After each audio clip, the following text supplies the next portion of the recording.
Assalamualaikum warahmatullahi wabarakatuh. Perkenalkan, kami dari kelompok 3 mata kuliah multitrack diplomasi membahas tentang penerapan track diplomasi dalam perlindungan hutan Amazon. Perkenalkan, nama saya Nurwana. Diplomasi atau aktivitas saling mempengaruhi dari pihak lain guna mencapai kepentingan nasional sudah menjadi kegiatan inti dalam hubungan internasional. Dalam berdiplomasi tentu tidak dapat dilakukan begitu saja, melainkan ada beberapa hal yang menjadi syarat dilaksanakannya diplomasi, mulai dari aktor siapa saja yang akan mewakili, kepentingan nasional apa yang ingin dicapai, serta jalur apa yang akan dilalui. Saya Adila Ramadhani akan melanjutkan materi yang telah dipaparkan teman saya tadi. Langsung saja, berbicara mengenai jalur diplomasi, awalnya hanya terdapat satu jalur, yaitu jalur antara pemerintah. Namun, seiring berkembangnya hubungan internasional, maka jalur ini dianggap tidak efisien lagi karena banyaknya isu-isu yang tidak dapat dijangkau oleh jalur ini. Maka terciptalah yang namanya multi-track diplomasi. Multi-track diplomasi sendiri yaitu sebuah kerangka konseptual mengenai cara dalam berdiplomasi untuk menciptakan perdamaian dunia. Dalam konsep ini menyatakan bahwa isu-isu kontemporer saat ini tidak dapat diserahkan sepenuhnya kepada pemerintah, melainkan kepada non-pemerintah. Adapun track-track yang ditawarkan oleh konsep ini, yang pertama yaitu pemerintah, yang kedua non-pemerintah atau profesional, yang ketiga bisnis, yang keempat citizen private, penelitian, pelatihan dan pendidikan, aktivisme, agama, pendanaan, komunikasi, dan media. Itulah tadi 9 multi-track diplomasi. Terima kasih. Baik, saya Rajulan Ruslan. Jadi di sini saya akan membahas mengenai kasus. Semenjak kepemimpinan Jair Bolsonaro di Brazil, banyak sekali kekerasan yang terjadi. Tidak hanya itu, bahkan deforestasi Amazon itu meningkat hingga 30%. Kekerasan-kekerasan yang terjadi di sana itu salah satunya diakibatkan oleh kebijakan-kebijakan Bolsonaro yang membatasi hak-hak para warga pribumi atau masyarakat pribumi di sana. Hal ini kemudian yang dikritik oleh Greta Thunberg karena selain membatasi hak-hak dari masyarakat adat di sana, Presiden Bolsonaro juga dalam rangka memulihkan perekonomiannya, dia membuat sebuah kebijakan untuk memperluas wilayah pertambangan seperti itu. Kemudian diprotes oleh Greta Thunberg yang mengatakan bahwa kebijakan Presiden Bolsonaro itu sangat tidak ramah lingkungan. Salah satu bentuk kekerasan yang terjadi di sana itu adalah pembunuhan.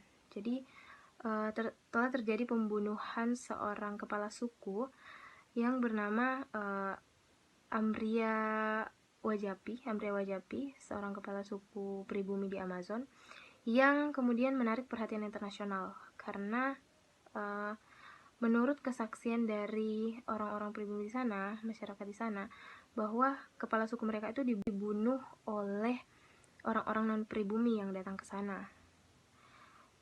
Beliau terbunuh setelah 15 orang bersenjata datang ke wilayah tersebut. Tetapi kemudian oleh Presiden Bolsonaro itu hanya mengatakan bahwa itu tidak memiliki bukti yang kuat. Bisa saja, dan dia meyakini bahwa kepala suku itu tidak terbunuh oleh masyarakat non-pribumi, tetapi terbunuh akibat adanya perang suku seperti itu dan semacamnya. Dan hal ini kemudian diamini oleh kepolisian di sana yang mengatakan memang tidak ada bukti kuat yang bisa membuktikan bahwa kepala suku tersebut dibunuh oleh warga atau masyarakat non-pribumi. Baik, nama saya Aulia Aksari. Saya akan melanjutkan materi tentang kasus lain yang terjadi, ialah kasus kematian Paulo Paulino Gujajara, seorang pemuda komunitas suku asli yang terjadi di hutan Amazon yang akhirnya tewas akibat ditembak oleh pembabakan liar. Dan ini bukan satu-satunya yang terjadi. Ada juga terjadi pada seorang pemerintah yang bekerja untuk melindungi masyarakat adat dan menanggapinya. Greta Thunberg sebagai aktivis lingkungan mudah menyatakan keprihatinannya atas kematian penduduk asli di Brasil. Dalam postingannya di Twitter, ia mengatakan bahwa masyarakat adat secara harfiah dibunuh karena berusaha melindungi hutan Amazon dari deforestasi ilegal. Dan lagi sangat memalukan bahwa dunia tetap diam tentang hal ini, yang secaranya pemerintah Bolsonaro yang dinilai gagal dalam melindungi pejuang hutan Amazon dan tidak berusaha dalam mengatasi pembabakan liar ini.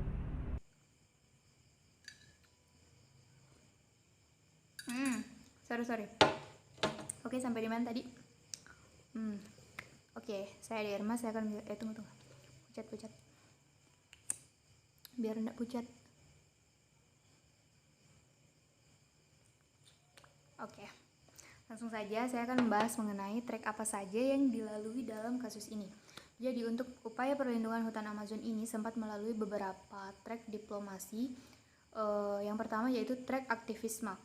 Nah, trek aktivisme ini sendiri dapat dibedakan menjadi 3, yaitu aktivis untuk perdamaian, aktivis perempuan, serta aktivis lingkungan. Nah, untuk aktivis lingkungan sendiri, apa yang dialami oleh Paulo Paulino Guardiarjara ini dapat dijadikan sebagai salah satu contohnya. Nah, Paulo Paulino Guardiarjara ini sebelumnya telah jelaskan bahwa dia adalah seorang anggota masyarakat adat asli hutan Amazon yang sekaligus juga merupakan pejuang lingkungan.